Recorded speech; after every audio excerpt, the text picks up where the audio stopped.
Eu vou apresentar a jovem que eu era em 2020. E essa aqui era eu em 2020. Nessa época, eu já postava alguns vídeos e alguns stories falando sobre política no meu perfil do Instagram. Só que eu sempre postava falando mal do atual presidente Jair Messias Bolsonaro e defendendo algumas pautas feministas.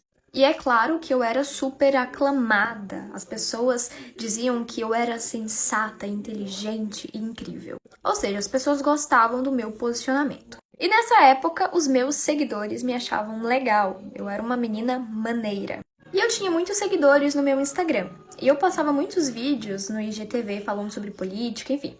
E as pessoas compartilhavam, salvavam, comentavam, curtiam, enfim. Só que o problema é que nessa época eu não sabia absolutamente nada sobre política. Eu era apenas um papagaio repetindo aquilo que a mídia ninja, a página do feminismo e também Quebrando o Tabu falavam. Eu apenas imitava aquilo que eu ouvia na Globo e em outros canais que eram contra o atual presidente. E é isso mesmo, eu era basicamente uma Anitta da vida. Não sabia nem como funcionavam os três poderes, mas insistia em dar pitaco falando sobre política. E com o passar do tempo, eu fui percebendo a necessidade de começar a estudar política e a entender como que ela funciona. E, claro, também começar a estudar o movimento feminista, porque antes eu me intitulava feminista sem nem saber quais eram as fases do movimento, para vocês terem noção. E assim, gente, real, tudo que eu sabia sobre política, sobre feminismo, era porque eu via nas páginas esquerdistas, como Mídia Ninja, Quebrando o Tabu e a página Feminismo.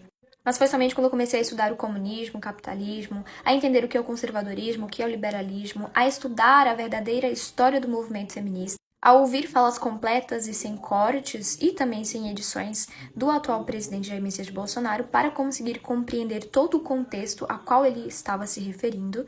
E foi aí que eu comecei a perceber que, na verdade, eu estava sendo manipulada pela mídia e, consequentemente, e de forma inconsciente, estava também eu influenciando e manipulando outras pessoas.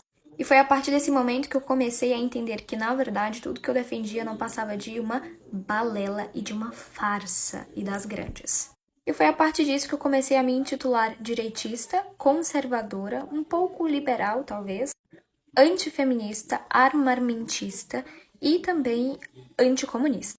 E depois disso eu tentei reverter o meu erro, alertando as pessoas sobre o perigo das ideologias e, claro, alertando também sobre como que a mídia é mentirosa e manipuladora e que nem tudo que elas falam sobre o Bolsonaro é verdade. Mas o pior é que foi tarde demais, as pessoas já estavam com a mente contaminada. E depois eu vi que eu tinha criado monstros.